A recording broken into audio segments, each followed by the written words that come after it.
এক সাহাবী রোজার মাসে দিনের বেলায় বিবির লগে সহবাস করে হালাইছে। রোজার মাসে দিনে বিবির সাথে থাকা যায়?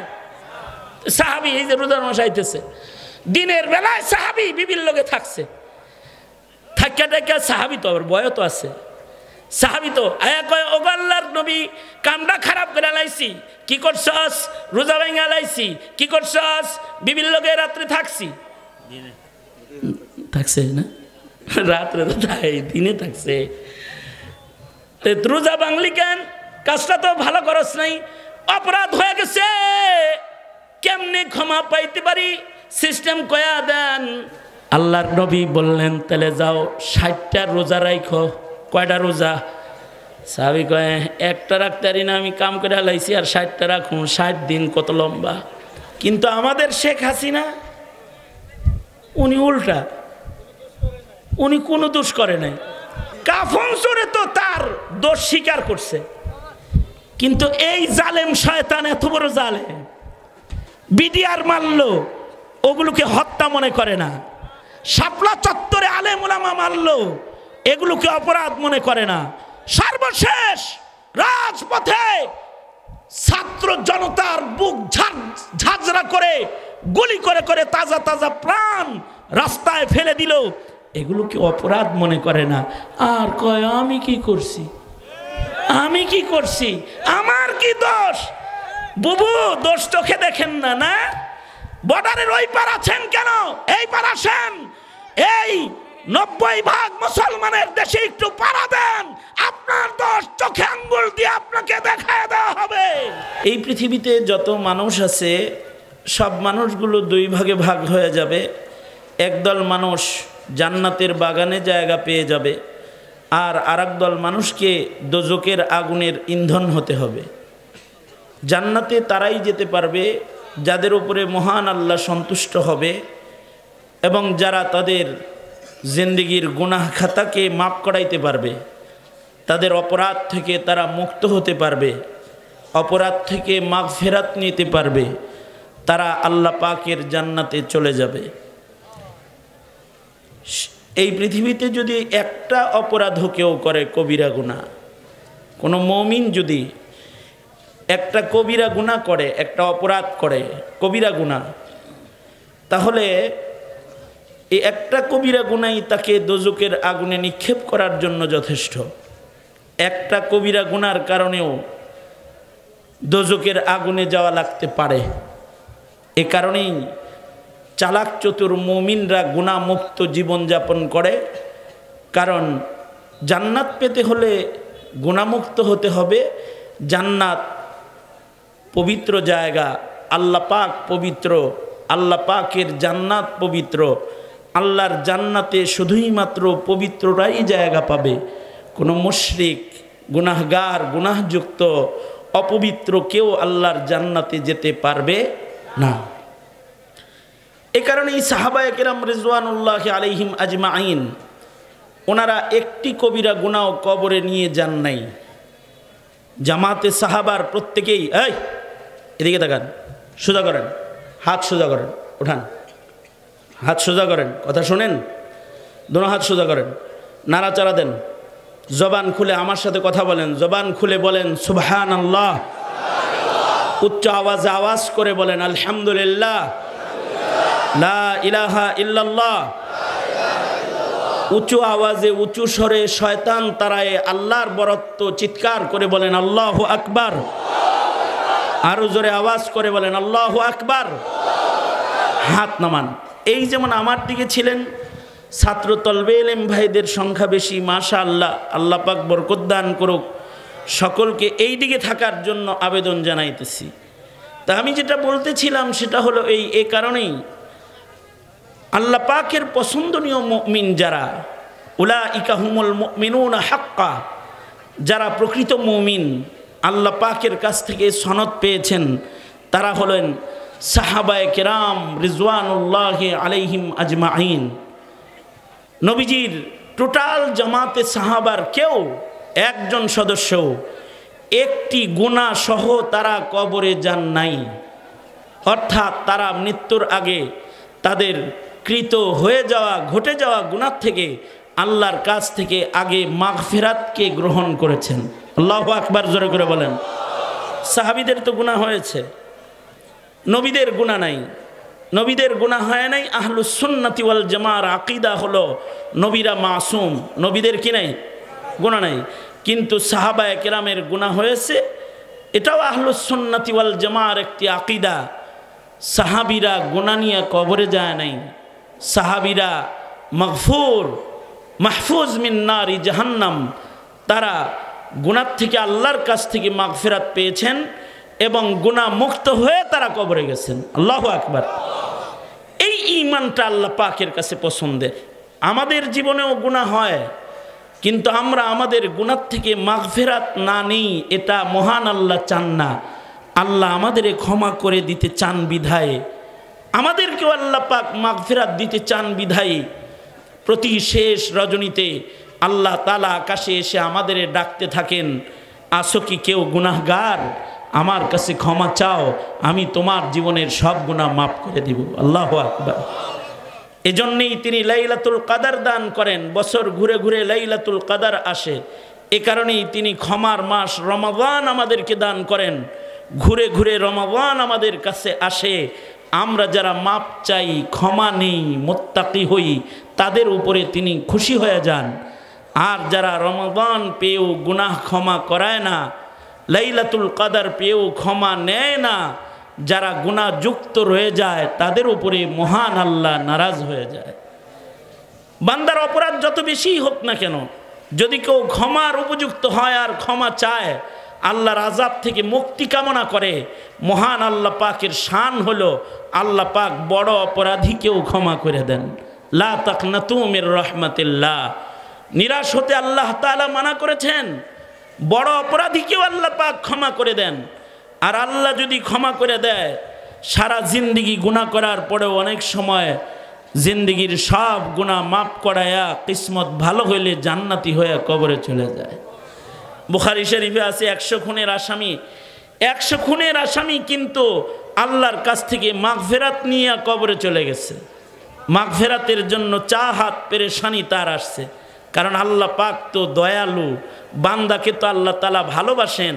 আল্লাহ পাক তো বান্দাকে দোজখের আগুনে ফেলতে চান না। জোরে বলেন, চান না। আল্লাহ পাক বান্দাকে জাহান্নামের আগুনে দিতে চান না, কারণ আমাদেরকে আল্লাহর চাইতে বেশি ভালোবাসনেওয়ালা আর কেউ নাই। আমাদের মা আমাকে যতটুকুন, আপনাকে যতটুকুন ভালোবাসে, আল্লাহ তার চাইতে কম ভালোবাসে না বেশি ভালোবাসে? ভাই ভাইকে যতটুকুন ভালোবাসে, তার চাইতে কম ভালোবাসে আল্লাহ না বেশি? বন্ধু যতটুকুন বন্ধুকে ভালোবাসে, তার চাইতে আল্লাহর ভালোবাসা কম না বেশি? বেশি। তাই আল্লাহ কি চান যে আমি আপনি দোজখে যাই? এ কারণে ক্ষমা দেওয়ার জন্য মাগফিরাতের দুয়ার খুলে সবসময় বসে থাকে। আল্লাহর রাসূল সাল্লাল্লাহু আলাইহি ওয়াসাল্লাম এইগুলো বুঝাইতে গিয়ে সাহাবায়ে কেরামদেরকে উপমা পেশ করেছেন। একবার আল্লাহর নবী এক গাজওয়াত থেকে আসতেছেন, নবীজি ফেরত আসতেছেন গাজওয়াত থেকে। এক জায়গায় তাবু গাড়লেন সাহাবায়ে কেরাম সহ। তো পাশেই এক মহিলা চুলা জ্বালাইছে রান্না করার জন্য। আগের যুগের চুলা ডিজিটাল চুলা না, এই যুগের চুলা তো ডিজিটাল, লাকড়ির চুলাও ডিজিটাল। আমার হজরতের কাছে এক চুলা ইঞ্জিনিয়ার আসছে, হে 2টা চুলা বানায় দিব, এটার বিল হইল 1,85,000 টাকা মাত্র। হ্যাঁ, কয়টা চুলা? 2টা চুলা বানায় দিবে এটার জন্য, তাও মাটির চুলা বানায় দিবে, লাকড়ির চুলা বানায় দিবে। বিল কত? 1,85,000 মাত্র। এটা হলো বিল। কেন? এটা ডিজিটাল লাকড়ির চুলা, এটার কালি পড়বে না, এটার কালি দিয়ে পাকের ঘর কালো হবে না, পাতিলের নিচেও কালি লাগবে না, এটার আগুন চুলার বাইরে বের হবে না, লাকড়ি বেশি খরচ হবে না, কম খরচ হবে, অল্প কয়লায় রান্না কমপ্লিট হয়ে যাবে, ইত্যাদি ইত্যাদি অনেক ফজিলত এই চুলার। এই কারণে এই চুলার দাম কত? 2 চুলার দাম মাত্র 1,85,000। কিন্তু আগের জমানায় তো এত ডিজিটাল ছিল না, আগের জমানায় পাকের ঘরও ছিল না। 3টা পাথরের উপরে পাতিল বসায়া মহিলা রান্না করত, মহিলারা খাবার প্রস্তুত করত, যে খোলা জায়গায় আগুন জ্বালায়। এক মহিলা খোলা জায়গায় আগুন জ্বালাইছে, 3টা পাথরের উপরে পাতিল বসাইছে আর রান্না করতেছে। হাদিসে আছে মহিলার একটা সন্তান আছে, এই সন্তানটা হামাগুড়ি দিতে জানে। মা চুলা জ্বালাইছে কিন্তু তার ছোট বাচ্চাটাকে সে চুলার কাছে রাখে না। চুলার গরম বাতাসে যদি আগুনের কোনো ফুলকি সন্তানের গায়ে লেগে যায়, এ কারণে মা বারবার নিজের সন্তানটাকে দূরে রেখে আসে খেলনা দিয়া। কিন্তু মায়ের কাছে খেলনার চাইতে মায়ের কোল বেশি দামি। সন্তানের কাছে খেলনার দাম বেশি না, মায়ের কোলের মূল্য বেশি। সন্তানটা বারবার খেলনা বাদ দিয়া মার কাছে আসে, আবার মা রান্না বন্ধ করে নিজের সন্তানকে দূরে নিয়ে বসায় রেখে আবার চুলার কাছে একা আসে। সাহাবায়ে কেরাম দৃশ্য দেখছেন, আল্লাহর নবী নিজেও দেখতেছেন। আল্লাহর নবী সাহাবীদেরকে বললেন, এই সাহাবীরা, ও মায়ের মহব্বতটা দেখো। মা চায় না তার চুলার আগুনের ফুলকি বাতাসে উড়ে তার সন্তানের গায়ে লাগা যাক, এ কারণে সে তার সন্তানকে বারবার দূরে বসায় দিয়ে আসে, সন্তানের গায়ে যেন চুলার আগুনের ফুলকি লেগে না যায়। রাসূল বললেন, সাহাবীরা, এ মা এ সন্তানটাকে যতটুকুন ভালোবেসে নিজের চুলার আগুন থেকে বাঁচাইতে চায়, এ মায়ের চেয়েতে 1000 কোটি গুণ বেশি ভালোবাসে মহান আল্লাহ তার এক একটা গোলামকে। মহান আল্লাহ চায় না আল্লাহর চুলা দোজকের আগুনের ভেতরে আল্লাহর কোনো আদরের গোলাম পড়া যায়। এটা মহান আল্লাহ চান না। আল্লাহও চান বান্দা ক্ষমা পেয়ে যাক। এ কারণেই মাহফিলে আমরা বসি, হাদিস বলে, নবীজি বলে, আল্লাহ বান্দাকে ক্ষমা করতে থাকে। আল্লাহু আকবার জোরে বলেন। আমরা মসজিদে যাই তো আমাদেরকে ক্ষমা করতে থাকে। আমরা কোরআন পড়তে বসি, আমাদেরকে আল্লাহ তাআলা ক্ষমা করতে থাকে। আমরা শেষ রজনীতে উঠে মুখে যদি উচ্চারণ করি আস্তাগফিরুল্লাহ, আল্লাহ তাআলা জিন্দেগীর গুনাহ সব মুহূর্তের ভেতরে ক্ষমা করে দিতে থাকে। কারণ আল্লাহ চান না তো যে আমরা দুজকের আগুনের ভেতরে পড়ে যাই। এ কারণে মহান আল্লাহ ক্ষমার দুয়ারটাকে বড় প্রশস্ত করেছেন।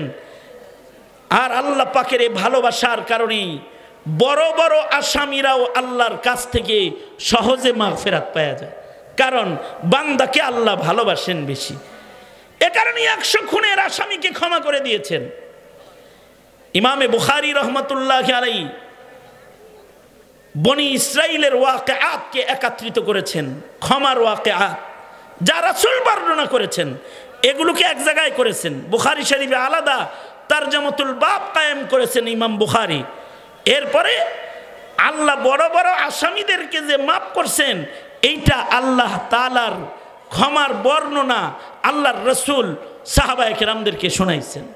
কারণ নবীজির কাছে তো উতিতু ইলমাল আউয়ালিন ওয়াল আখিরিন, অতীতের সব ইলম নবীর কাছে আছে, ভবিষ্যতের সব ইলম নবীজির কাছে আছে। আল্লাহর রাসূল বলেন, বনি ইসরাইলের, বুখারীতে আছে, বনি ইসরাইলের এক লোক ছিল সারা জিন্দেগি কাফন চুরি করত। কিন্তু এই কাফন চোর তার মৃত্যুর আগ দিয়া তার দিলের ভেতরে আসছে, এই কাফন চোরের আল্লাহর ভয় তার দিলে আসছে। এই কাফন চোরাটা মৃত্যুর আগ দিয়ে তার সন্তানদেরকে একত্রিত করছে। সন্তানদেরকে ডেকে বসায় বলে, সন্তানেরা রে, আমি মরে গেলে আমার লাশটা কিন্তু তোমরা আগুন দিয়ে পোড়ায়া ছাই বানায়া দিবা। আমার গায়ের গোশতগুলো আগুনে পুড়া ছাই হয়ে গেলে ছাইগুলাকে আবার 2 ভাগ করবা। এক ভাগ ছাই বাতাসে উড়াইয়া দিবা, এক ভাগ ছাই পানিতে ভাসায়া দিবা। কেন? আল্লাহ যেন আমরা খুঁজে না পায়। কারণ মহান আল্লাহর আদালতে দাঁড়াইবার মতো হিম্মত আমার নাই। সন্তানরাও বাপে যেমন ওসিয়ত করেছে সন্তানরা তাই করছে। সন্তানরা বাবার লাশকে আগুন দিয়া পুড়াইয়া দিছে, গায়ের গোশতগুলা ছাই হয়ে গেছে। এই ছাইগুলাকে ভাগ কইরা অর্ধেক ছাই বাতাসে উড়াইয়া দিছে, অর্ধেক ছাই পানিতে ভাসায়া দিছে। মহান আল্লাহ তার মৃত্যুর পরে বাতাসকে আদেশ করেছেন, বাতাস তোর ভেতরে আমার একজন গোলাম লুকাইছে, তাকে বাইর কর। পানিকে আদেশ করেছেন, পানি তোমার ভেতরে আমার একটা গোলাম লুকাইছে, তাকে বের করে দাও। লোকটাকে আল্লাহ তাআলা আবার পুনরায় আল্লাহ তাআলা পুনরুত্থান করেছেন, তারা আবার এক জায়গায় করেছেন। এবার একটা কথা, এটা ঈমানি কথা, বলুন তো আমরাও তো মরে যাব, আমরা মাটিতে পচে গলে মিশে যাব, আমাদেরকে মহান আল্লাহ আবার মৃত্যুর পরে পুনরুত্থান যে করবেন, এটা আল্লাহর জন্য সম্ভব না অসম্ভব? জোরে আওয়াজ করে বলেন। যদি কেউ বলে অসম্ভব তাহলে সে নাস্তিক, তার ঈমান নাই। যদি কেউ বলে অসম্ভব তাহলে তার কি নাই? কারণ পুনরুত্থানের উপরে ঈমান যার নাই সে কাফের, সে বেঈমান। কারণ আল্লাহ তাআলা সকলকে পুনরুত্থান করবেন এবং হিসাব নিবেন। বিচার দিবসে সকলকে আল্লাহর আদালতে দাঁড়াইতে হবে, এটা বিশ্বাস করা ঈমান। এই বিশ্বাস যার নাই সে বেঈমান। এই বিশ্বাস যার নাই সে কি? বেঈমান। প্রজন্মের হাজার হাজার সন্তান আছে যারা পুনরুত্থান মানে না। নাস্তিকরা যাদের মাথা ওয়াশ করে ফেলেছে, তারা মনে করে মরে গেলাম, পচে গেলাম, শেষ হয়ে গেলাম, আর আল্লাহর আদালতে দাঁড়াইতে হইব না। আচ্ছা, দাঁড়ানো করাটা আল্লাহর জন্য কঠিন? আল্লাহর জন্য অসম্ভব? আল্লাহর জন্য অসম্ভব নয়, কারণ আল্লাহ পাক তো ওই শানওয়ালা মালিক, ওয়া হুয়া আলা কুল্লি শাইইন কাদির। তিনি সব কিছুর উপরে কাদেরে মুতলাক, তিনি সক্ষম, অক্ষম নন। ঠিক কিনা? জোরে আওয়াজ করে বলেন। তিনি কি শেখ হাসিনা যে অক্ষম? তিনি কি ডক্টর ইউনূস যে অক্ষম? তিনি কি আমেরিকার প্রেসিডেন্ট যে অক্ষম? তিনি রাজার রাজা, মহারাজা আল্লাহ। তার শান হলো তিনি সবকিছু করতে সক্ষম। মানুষও নিজেকে সক্ষম মনে করে, হাসিনা মনে করে সক্ষম সে, কিন্তু আসলে সে কি? জোরে আওয়াজ করে বলেন, সে কি? অক্ষম। সে যে অক্ষম, এ কারণেই দুপুরের খানাটা খেতে পারে নাই। সে অক্ষম, এ কারণে গণভবনে বসে থাকতে পারে নাই, উড়াল দিয়ে পালিয়ে যেতে বাধ্য হয়েছে। সে যে অক্ষম, এ কারণে মাঝে মাঝে আইতে চায় কিন্তু পারে না, পারবেও না। এই যে অক্ষমতা, এটা সব মানুষ অক্ষম। মানুষ অনেক কিছু করতে চায় কিন্তু সে করতে পারে না, কারণ অক্ষমতা মানুষের সিফাত আর সক্ষমতা আল্লাহর গুণ। সক্ষমতা কার গুণ? জোরে আওয়াজ করে বলেন।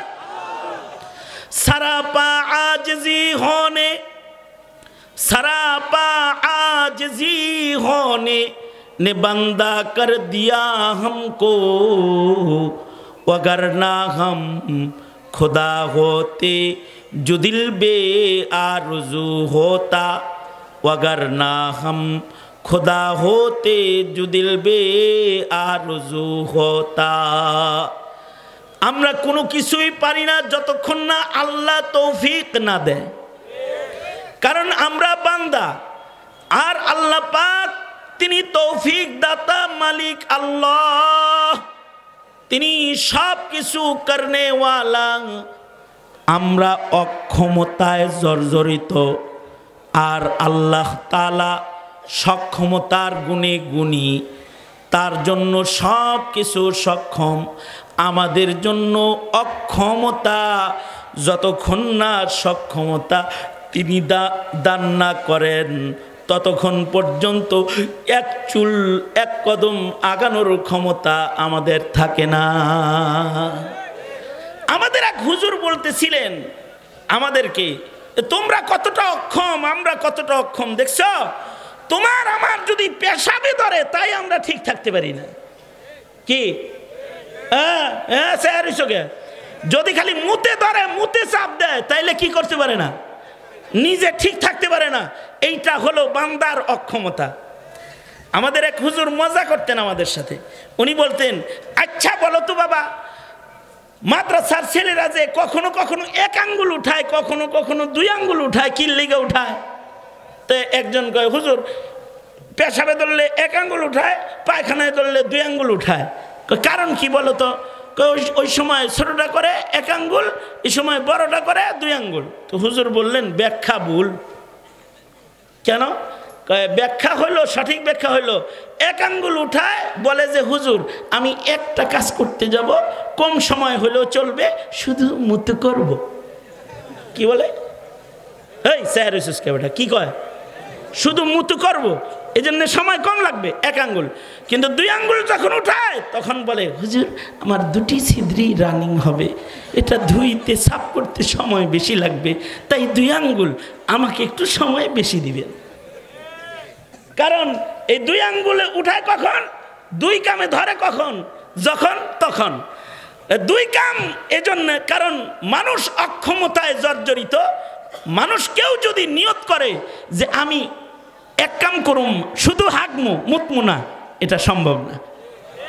যদি সামনে টাইট করে বাইন্ধাও লয় তাও সম্ভব না, এক হাত ফোঁটা বাইরে হয়েই যাইব সিবে চাপা দিয়ে। কারণ শুধু একটা করা সম্ভব নয়। যদি একটা করা সম্ভব হইতো তো আমাকে হুজুর কইছে, তাইলে সামনে যেরকম চেন লাগায় ইমার্জেন্সি ডোর, পিছনেও একটা চেন লাগাইতো ইমার্জেন্সি ডোর। কারণ পিছনে ইমার্জেন্সি ডোর লাগায় কোনো লাভ নাই, কারণ শুধু পিছন দিয়ে কোনো কিছু ডেলিভারি দেওয়া যায় না, ওইটা দিতে গেলে এইটা হয়ে যায়। এইরকম অক্ষমতা হলো মানুষের অক্ষমতা। এই অক্ষমতার চাদরে জর্জরিত শেখ হাসিনা, এই অক্ষমতার চাদরে জর্জরিত ডক্টর ইউনূস, এই অক্ষমতার চাদরে জর্জরিত ডোনাল্ড ট্রাম্প। পৃথিবীর যত মানুষ আছে সব অক্ষম। সুতরাং অক্ষম গোলামদের সক্ষম মালিকের সাথে ধৃষ্টতার আচরণ আল্লাহ তাআলা কখনো বরদাস্ত করে না। এ কারণে মানুষ তারা আল্লাহর সাথে অধ্যত্বের আচরণ করবে না, কারণ মানুষ তো দুর্বল। মানুষ কি দুর্বল? দুর্বল করে আল্লাহ এদেরকে বানাইছেন। সঙ্গত কারণে সবল মালিকের কাছে মানুষ সব সময় নত হয়ে থাকবে। সবাই কার কাছে নত হবে? জোরে আওয়াজ করে বলেন। হয় না? আরো জোরে চিল্লে আওয়াজ করে জোরে বলেন, কার কাছে নত হবে? আল্লাহর কাছে নত হবে। কারণ সক্ষম একজন আল্লাহ, অক্ষম সব মাখলুকাত, সবাই অক্ষম। মানুষ যেহেতু অক্ষম আর আল্লাহ যেহেতু সক্ষম, মানুষ চেষ্টা করতেছে পালাবে, নিজেরে আগুন দিয়া পুরাইছে, ছাই বানাইছে, বাতাসে লুকাইছে, পানিতে লুকাইছে। কিন্তু সক্ষম মালিক আল্লাহ তাআলা, আল্লাহ পাকের শান জাহির করলেন, বাতাস ও পানির ভেতরে লুকায়া থাকা গোলামটাকে আল্লাহ তাআলা বাইর করলেন।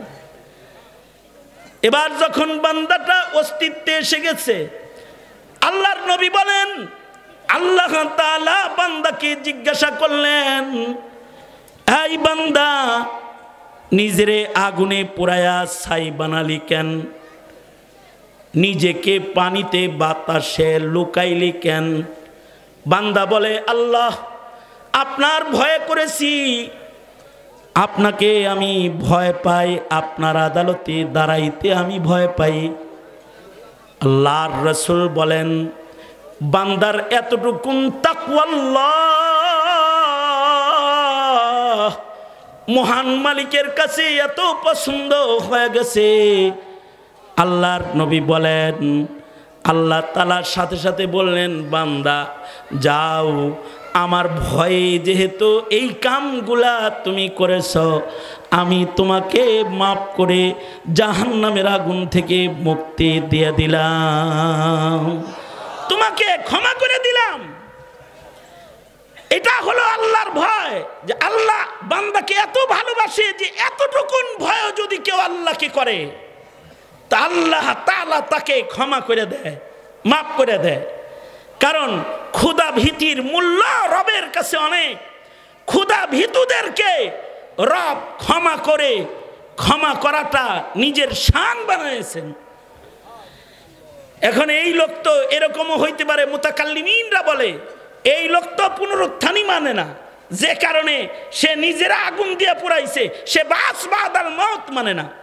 কিন্তু হাকিম মুহাম্মদ থানভী রহমতুল্লাহ আলাইহি বলে মহান মালিকের দয়া অনেক বেশি, সে পুনরুত্থান মানে না তা না, সে আসলে জাহিলুত তাকদীর, তার আকল কম, সে ইলম কম রাখে।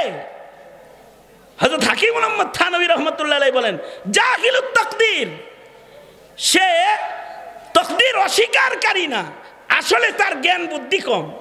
তবে যদি কারোর জ্ঞান বুদ্ধি কম হয়, অর্থাৎ কেউ যদি পাগল হয়, আল্লাহর তার প্রতি দয়া ভিন্ন হবে। কিন্তু কেউ যদি আওয়ামী লীগের মতো পাগল সাজে, তার জন্য দয়া কিন্তু ভিন্ন হবে না।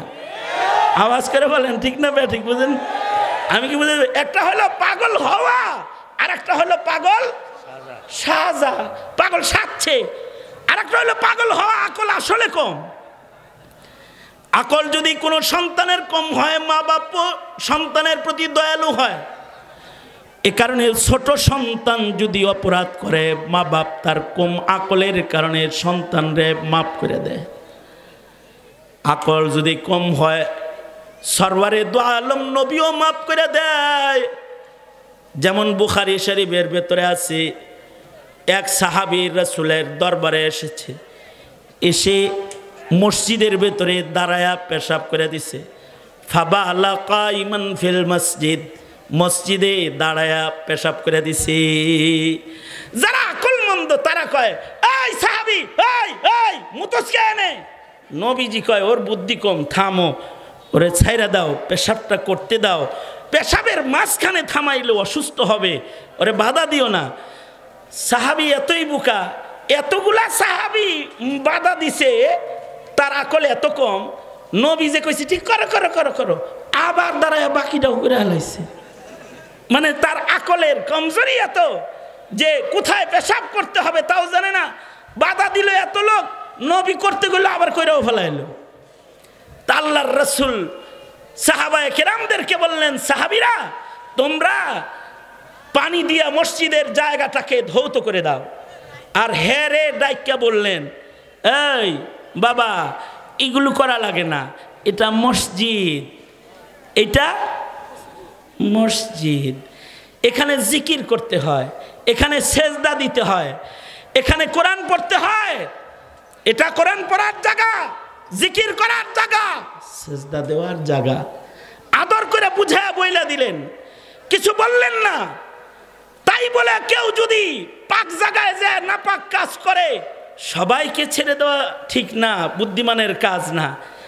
এই কারণেই আমাদের দাবি হলো, হেলমেট বাহিনী যারা ইস্তেমায় ঢুকে আকাম কুকাম করেছে, গায়ের রক্ত ঝরায় মানুষ মেরেছে, তাদেরকে বুদ্ধিহীন মনে করবেন না, তাদের আকল কম এমনটি মনে করবেন না। এরা সব খুনির দল, খুনির দল, খুনির দল। এদের বিচার হতে হবে যারা ইস্তেমায় ঢুকে মারামারি করেছে। কিন্তু সাহাবী যে মসজিদের ভিতরে মোতামুতি করছে, এটা হলো আকলের কমজোরি। আকলের কমজোরি এক হিসাব, আর শয়তান সাজা এটা আর এক হিসাব। শয়তান সাজা এটা কি আর এক হিসাব। যেমন আল্লাহর রাসূল আরো কিছু চশমপোশি করছেন, যেমন বুখারী শরীফের ভিতরে আছে, এক সাহাবী রোজার মাসে দিনের বেলায় বিবির লগে সহবাস করে হালাইছে। রোজার মাসে দিনে বিবির সাথে থাকা যায়? সাহাবী এই যে রোজার মাস আইতেছে, দিনের বেলায় সাহাবী বিবির লগে থাকছে। থাকা সাহাবী তো আবার বয়স তো আছে, সাহাবী তো আয়া কয় ও আল্লাহর নবী কামটা খারাপ করে লাইছি, কি করছস? রোজা ভাঙা লাইছি, কি করছস? বিবির লগে রাত্রে থাকছি, থাকছে না রাত্রে তো তাই দিনে থাকছে, রোজা ভাঙলি কেন? কাজটা তো ভালো করস নাই, অপরাধ হয়ে গেছে, কেমনে ক্ষমা পাইতে পারি? সিস্টেম কয়া দেন। গুনাহ নিয়ে কবরে যেতাম না। আল্লাহর রাসূল বললেন যাও একটা গোলাম আজাদ করে দাও, একটা গোলাম আজাদ, রোজার কাফারা। সাহাবী বলে আমার গোলাম টোলাম নাই, আমি তো গরিব মানুষ, সহজ কিছু কন, সহজ কিছু কন। আল্লাহর নবী বললেন তাহলে যাও 60টা রোজা রাখো। কয়টা রোজা? সাহাবী কয় একটা রাখতে পারি না, আমি কাম করে লাইছি, আর 60টা রাখুন, 60 দিন কত লম্বা, আর সহজ কোনো কাম পদ্ধতি কি নাই? আল্লাহর রাসূল বললেন তাহলে 60 জন মিসকিন খাওয়ায় দেখা। সাহাবী কয় আমি নিজেই মিসকিন, আমি কেমনে খানা খাওয়াবো আবার 60 জনের? আর একটু সহজ কিছু নাই? আল্লাহর রাসূল সাল্লাল্লাহু আলাইহি ওয়াসাল্লাম একদিকে সাহাবী ক্ষমাও লইতে চায়, আর একদিকে যেটা কয় কয় এটা পারুম না, এটা পারুম না, এটা পারুম না। আল্লাহর রাসূল সাল্লাল্লাহু আলাইহি ওয়াসাল্লামের কাছে কিছু খেজুর, আটা, টাকা পয়সা 1 বস্তা আছে, তার কাছে দিয়ে বললেন এই নে, আমি নবীর কাছ থেকে এটা তোরে দিলাম, তোরে হাদিয়া দিয়ে দিলাম, এবার এইটা দিয়া মিসকিন টিসকিন খাওয়া টাওয়া নিজে অপরাধ মুক্ত হয়ে জাগা। সাহাবী আটার বস্তা, জবের বস্তা, খেজুরের বস্তাটা মাথায় তুইলা সোজা হাঁটা দিছে। সামনে যায় ঘুরে কয় নবীজি গোটা মদিনায় খুঁজে দেখছি, আমার চেয়েতে বড় মিসকিন আর একটা নাই, এগুলো আমারই লাগবো, এগুলো আর কাউরে আমি খাওয়াইতে পারবো না। আল্লাহর রাসূল বলেন, বুখারী শরীফে আছে, আল্লাহর রাসূল সাথে সাথে আল্লাহর নবী হাইসা দিয়েছেন। এখন মুহাদ্দিসরা বলে হাসলো যে নবী, এখন কি হইল? এখন কি তার গোলাম আজাদ করা লাগবো, অথবা 60টা রোজা রাখা লাগবো, অথবা 60 মিসকিন খাওয়ানো লাগবো, অথবা যেটা নবী দিল এটা সদকা করা লাগবো? মুহাদ্দিসরা বলে হাসিটা ক্ষমার নিদর্শন, চেষ্টা তো করছে মাপ নেওয়ার, এতটুকুনই আল্লাহ খুশি হয়ে মাপ করে হালায়া দিছে, সুবহানাল্লাহ। আর হাসিটা আসলে রাসূলের হাসি না, হাসিটা আসলে আল্লাহর হাসি, কারণ নবী তখন হাসে যখন আল্লাহ হাসে। আল্লাহু আকবার, জোরে বলেন, আরো জোরে আওয়াজ করে বলেন। যেমন হাদিসে মুসালসাল বিজেহেক, আল্লাহ এক সর্বশেষ যাকে মাগফিরাত দিয়া জাহান্নাম থেকে বের করে জান্নাতে পাঠাইবেন, আল্লাহ পাক যাকে, এটা তো বাহানা কইরা কইরা কয়েক কদম কদম করে আগায় আগায় জান্নাতের গেট পর্যন্ত যায় কইব আল্লাহ কিছু তো সামনা বারবার কইছি, এরপরেও যদি ভিতরে একটু জায়গা দিতেন। তা আল্লাহ পাক বললেন কতটুকুন জায়গা লাগবে? কয় আমার আর কতটুকুন লাগবে, বসতে যতটুকুন লাগে আর কি। আল্লাহ পাক বললেন ঠিক আছে যাও, তোমাকে ওই যে অজান্নাতিন আরদুহাস সামাওয়াতু ওয়াল আরদ, এটা তো ছোটটা, কিন্তু আল্লাহ বললেন যাও তোমাকে 10 দুনিয়ার সমান জান্নাত দিয়ে দিলাম। আল্লাহু আকবার, জোরে করে বলেন।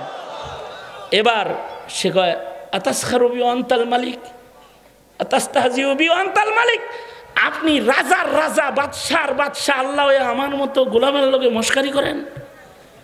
আমার কোনো নেকি নাই, এত বড় জান্নাত পাওয়ার উপযুক্ত কি আমি? আর অত বড়টা কি আমার লাগে? একটু ইলি চলে। এই কথা যখন বান্দা বলছে তখন আল্লাহ পাক নিজেই হাইসা দিছে। এবার আল্লাহর রাসূল বর্ণনা করতে গিয়ে আল্লাহর রাসূল, এটা তো মুস্তাকবিল বলতে গিয়ে মাজি বলতে গিয়ে হাসে, এখানে মুস্তাকবিল বলতে গিয়ে হাসে। আল্লাহর রাসূল নিজেই হেসে দিয়েছেন। আব্দুল্লাহ ইবনে মাসউদ হাদিস পড়াইতে যায় তিনি হাসতেন। সাহাবীরা বলে, শাগরেদরা বলে, ইবনে মাসউদ এই হাদিস পড়ানোর সময় আপনি হাসেন কেন? এই হাদিস বলার সময় রাসূল হেসেছে। তোমরা যেমন আমায় জিজ্ঞাসা করেছ যে হাসেন কেন, আমি বললাম রাসূল হেসেছে তাই হাসি। আমি নবীজিকে জিজ্ঞেস করেছি, আল্লাহর রাসূল হাদিস বলবেন, বলার সময় হাসেন কেন?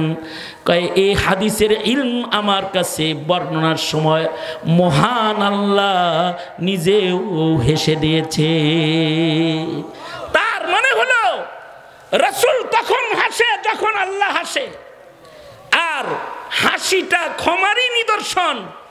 কারোর সামনে যখন হাসি দেওয়া হয় তারে মাফ করে দেওয়া হয়। তা আল্লাহর রাসূল যে এরে কইলেন, হাসা দিলেন, তার মানে এখন নবীর সৎকা শুদ্ধ হে খায় আলাই দিব আর কি, বুঝেন নাই? কাউরে তো খাওয়াইবই না, যা পাইছে এটাও নিজে খাইব, চলে গেছে গা, নবী হাসা দিচ্ছেন, তার মানে হাসিটা ক্ষমা। এই যে ক্ষমাটা তার জন্য করা হলো, এটা হলো তার দুর্বলতা, হলো তার আকল কম। হাকিমুল উম্মত থানবী বলে, একজন মানুষের আকল এতই কম, মরার পরে যে পানির ভেতর থেকে, বাতাসের ভেতর থেকে আল্লাহ তারে বাইর করে দাঁড় করাবে, এই তকদির সম্পর্কে সে জাহেল, এতটুকুন বুদ্ধি তার নাই। তাই মহান আল্লাহ তার অতটুকুন চেষ্টার কারণে সে যে ভয় পেয়েছে আল্লাহকে, এই কারণে আল্লাহ তারে মাফ করে দিছে। কিন্তু হাফিজুল হাদিস ইবনুল হাজার আসকালানী রহমাতুল্লাহ আলাইহি, হাফিজুদ দুনিয়া ইবনুল হাজার আসকালানী রহমাতুল্লাহ আলাইহি বলেন, না, লোকটা জাহিলুত তাকদীর নয়, লোকটার ভেতরে সিগারুন নফসের গুণ আছে। তার মানে হলো সে যে কাফন চোর এটা সে নিজে জানে, সে যে চুরি করত এটাও সে মানে, এ কারণে সে নিজেরে পুত পবিত্র মনে করে না, কাফন চোরই মনে করে, নিজেকে ছোট মনে করে। রাজার রাজা যিনি বড়দের বিচার করবেন, তিনি কি আমার মতো কাফন চোররে খুঁজবেন? নিজেরে ছোট মনে করেছে, অথবা সে চোর হিসেবেই নিজেকে হারিয়ে ফেলতে চায়। কিন্তু আমাদের শেখ হাসিনা উনি উল্টা, উনি কোনো দোষ করে নাই, কাফন চোরে তো তার দোষ স্বীকার করছে। কিন্তু এই জালেম শয়তান এত বড় জালেম, বিডিআর মারলো, ওগুলোকে হত্যা মনে করে না। শাপলা চত্বরে আলেম ওলামা মারলো, এগুলোকে অপরাধ মনে করে না। সর্বশেষ রাজপথে ছাত্র জনতার বুক ঝাঁঝরা করে গুলি করে করে তাজা তাজা প্রাণ রাস্তায় ফেলে দিল, এগুলোকে অপরাধ মনে করে না। আর কয় আমি কি করছি, আমি কি করছি, আমার কি দোষ? বুবু, দোষ চোখে দেখেন না, না বর্ডারের ওই পার আছেন কেন, এই পার আসেন। এই 90% মুসলমানের দেশে একটু পাড়া দেন, আপনার দোষ চোখে আঙ্গুল দিয়ে আপনাকে দেখায় দেওয়া হবে। আইসা পারেন, যদি কেউ চোখে দোষ না দেখে তাকে দোষ দেখায় দিতে হয়। কেউ যদি অপরাধ না বুঝে তাহলে ওর বিচার করে অপরাধ তাকে বুঝায় দিতে হয়। সরকারকে বলবো, যারা অপরাধ করে অপরাধ বুঝে না, সত্তর তাদের অপরাধ তাকে বুঝিয়ে দিন, অন্যথায় জনতা এটা মেনে নিতে পারবে না। অপরাধীকে লালন পালন এ জাতি করবে না, অতীতেও করে নাই, এখনো করে না, ভবিষ্যতেও করবে না। তবে কেউ যদি নিজেকে অপরাধী মনে করে, আর যদি অপরাধী মনে করে আল্লাহর কাছেও মাপ চায়, তো আল্লাহ পাক বান্দার প্রতি এতই দয়ালু যে তিনি রহমতের দ্বার খুলে বসে থাকেন। এ কারণে আল্লাহ তাআলা বলেন, ওয়াসারিউ ইলা মাগফিরাতিম মির রাব্বিকুম ওয়া জান্নাতিন আরদুহাস সামাওয়াত ওয়া জান্নাতিন আরদুহাস সামাওয়াত ওয়াল আরদু উইদ্দাত লিল মুত্তাকিন। আল্লাহ বলেন, বান্দা দৌড়াও, ক্ষমার দিকে দৌড়াও, যেখানে গেলে ক্ষমা পাওয়া যায় সেখানে যাও। যখন আমার ক্ষমার ঘোষণা আছে, আমার কাছে ক্ষমা চাও। তোমার অপরাধ হয়েছে, আমাকে ডেকে তোমার অপরাধের জন্য তুমি মাপ চাও।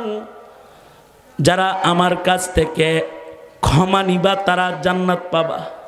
সাবধান, ক্ষমা না নিয়ে জান্নাতের দিকে যাও না, কারণ জান্নাত মুত্তাকি পাক বান্দার জন্য বানানো হয়েছে।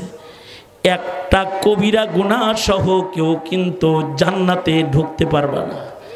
এ কারণে অপরাধ যাদের হয় বা অপরাধীদের দায়িত্ব হলো নিজের অপরাধ তাকায় দেখা আর নিজের কৃত অপরাধ থেকে আল্লাহর কাছে মাগফিরাত চাওয়া।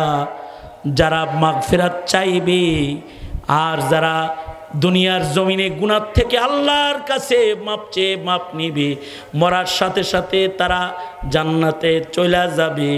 কিন্তু যদি মরার আগে কেউ মাগফিরাত নিতে ব্যর্থ হয়, সে কিন্তু ঈমান সহ কবরে গেলেও, হাসরে ঈমান সহ দাঁড়াইলেও তাজকিয়াতান তার গুনাহ থেকে পবিত্রতার জন্য তাকেও কিন্তু দোজকের আগুনের ভেতরে মহান আল্লাহ নিক্ষেপ করবে।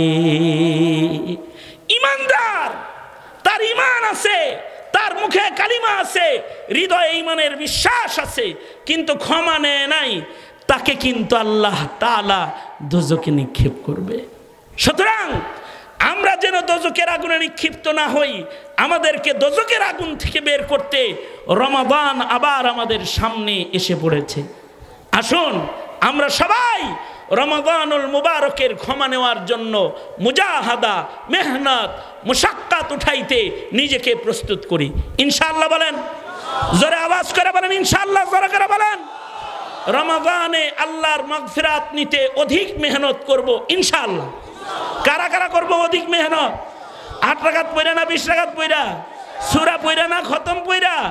মোল্লা গল্লকে গুতাগুতি কইরা না মৌলবীদের কাছে যায় বইসা সুন্দর কইরা? সুন্দর কইরা ইনশাআল্লাহ। আল্লাহ তাআলা আমাদের সবাইকে কবুল আর মঞ্জুর করুক, আমিন।